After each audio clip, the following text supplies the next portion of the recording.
ಇವತ್ತಿನ ದಿನ ನಾವು ಈ ಒಂದು ಸುಕ್ಷೇತ್ರಕ್ಕೆ ಆಗಮಿಸಿದ್ದೇವೆ. ಇಲ್ಲಿ ಶ್ರೀಗಳ ಜೊತೆ ಒಂದು ಅನ್ಯಾಯವನ್ನ ನಡೆದಿದೆ. ಆದ ಕಾರಣ ನಾವೆಲ್ಲ ಸಮುದಾಯದವರು ಸೇರ್ಕೊಂಡು ಈ ಒಂದು ಮಠಕ್ಕೆ ಬಂದು ಅಲ್ಲಿ ಅಜ್ಜರನ್ನ ಕೇಳ್ತಾ ಇದೀವಿ, ಹಿರಿಯ ಅಜ್ಜರನ್ನ ಕೇಳ್ತಾ ಇದೀವಿ ಏನಾಗಿದೆ ಅಂತ ಹೇಳಿ. ಮೊದಲನೇದಾಗಿ ಹೇಳ್ಬೇಕು ಅಂತಂದ್ರೆ, ಯಾವುದಾದರೂ ಶ್ರೀಗಳಿಂದ ಅವರು ಚಿಕ್ಕವರಿಂದ ಚಿಕ್ಕ ಮಕ್ಕಳನ್ನ ಎತ್ಕೊಂಡು ಆಡಿಸಿ ಮುದ್ದು ಮಾಡೋ, ಪ್ರೀತಿ ಮಾಡುವಂತ ಅವ್ರ ವ್ಯಕ್ತಿತ್ವ ಯಾವಾಗ್ನು. ಹೌದಾ? ಯಾವ್ದಾದ್ರು ಒಂದು ಕೇಸ್ ಮಾಡ್ಬೇಕಾದ್ರೆ ಅವರ ತಂದೆ ಅಥವಾ ಅವ್ರ ತಾಯಿಯನ್ನ ಮಾತ್ರ ಕೇಸ್ ಕೊಟ್ರೆ ಮಾತ್ರ ಅದನ್ನ ಕೇಸ್ಗಳನ್ನ ರದ್ದ ಮಾಡ್ಕೊಳ್ಬೇಕಾಗತ್ತೆ.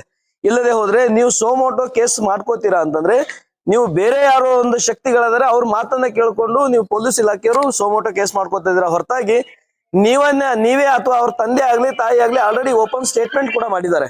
ಹೌದಾ? ಏನಂದ್ರೆ, ಇಲ್ಲ ಶ್ರೀಗಳ ಹತ್ರ ನಾವು ಆಲ್ರೆಡಿ 4-5 ವರ್ಷಗಳಿಂದ ಹೋಗ್ತಾ ಇದೀವಿ, ನಾವು ಪರಮ ಭಕ್ತರಿದ್ದೀವಿ ಮತ್ತು ನಾವು ರಿಲೇಟಿವ್ಸ್ ಇದೀವಿ, ಸೊ ಅದ್ರಲ್ಲಿ ಏನು ತೊಂದರೆ ಆಗಿಲ್ಲ ಅಂತ ಹೇಳಿ.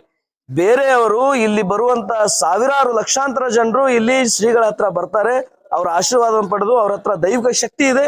ಆ ಶಕ್ತಿಯಿಂದ ಅವರ ಬರುವಂತ ಇಲ್ಲಿ ಭಕ್ತಾದಿಗಳಿಗೆ ಅವರ ಆಶೀರ್ವಾದ ಮಾಡ್ತಾರೆ, ಅವ್ರಿಗೆ ಒಳ್ಳೇದಾಗಿದೆ.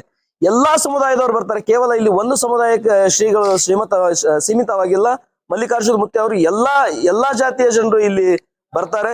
ಸೊ ಆದ ಕಾರಣ ಸರ್ಕಾರದಿಂದ ಇದೇನ್ ತಪ್ಪು ನಡೆದಿದೆ, ಆಲ್ರೆಡಿ ಈಗ FIR ಮಾಡ್ಕೊಂಡಿದ್ದಾರೆ. ಸೊ ಇದನ್ನ ಸ್ವತಃ ತಾವೇ ಸೋಮೋಟೋ ಕೇಸ್ ಮಾಡಿಕೊಂಡಿದ್ದೀರಾ, ತಾವೇ ಈ ಒಂದು ಕೇಸನ್ನ ರದ್ದು ಮಾಡ್ಬೇಕು. ರದ್ದು ಮಾಡದೇ ಇದ್ರೆ ಸೋಮವಾರ ದಿನ ಗುಲ್ಬರ್ಗದಾದ್ಯಂತ ಬೃಹತ್ ಪ್ರಮಾಣದ ಹೋರಾಟ ಮಾಡಲು ಆಲ್ರೆಡಿ ನಾವೆಲ್ಲರೂ ಅದನ್ನ ವಿಚಾರ ಮಾಡಿದ್ದೇವೆ. ಮತ್ತೆ ಸೋಮವಾರ ಬೆಳಿಗ್ಗೆ 10 ಗಂಟೆಗೆ ಬೃಹತ್ ಪ್ರಮಾಣದ ಹೋರಾಟ ಮಾಡ್ತೇವೆ. ಆದಷ್ಟು ಬೇಗ ಸರ್ಕಾರ ಈ ಕೇಸನ್ನ ರದ್ದು ಮಾಡದೆ ಹೋಗಿದ್ರೆ ಇದು ಮತ್ತೆ ಎಲ್ಲಾ ಜಿಲ್ಲೆಗಳಲ್ಲಿ, ಕರ್ನಾಟಕದ ಎಲ್ಲಾ ಜಿಲ್ಲೆಗಳಲ್ಲಿ ಹೋರಾಟ ಮಾಡ್ತೀವಿ ಅಂತ ಹೇಳಿ ನಾವೆಲ್ಲಾ ಭಕ್ತರು ಸೇರ್ಕೊಂಡು ಹೇಳ್ತಾ ಇದ್ದೀವಿ. ನನ್ನ ಹೆಸರು ಗಿರೀಶ್ ತುಮ್ಗಿ ಅಂತ ಹೇಳಿ, ತಳವಾರ ಸಮಾಜದ ತಾಲೂಕಾಧ್ಯಕ್ಷ.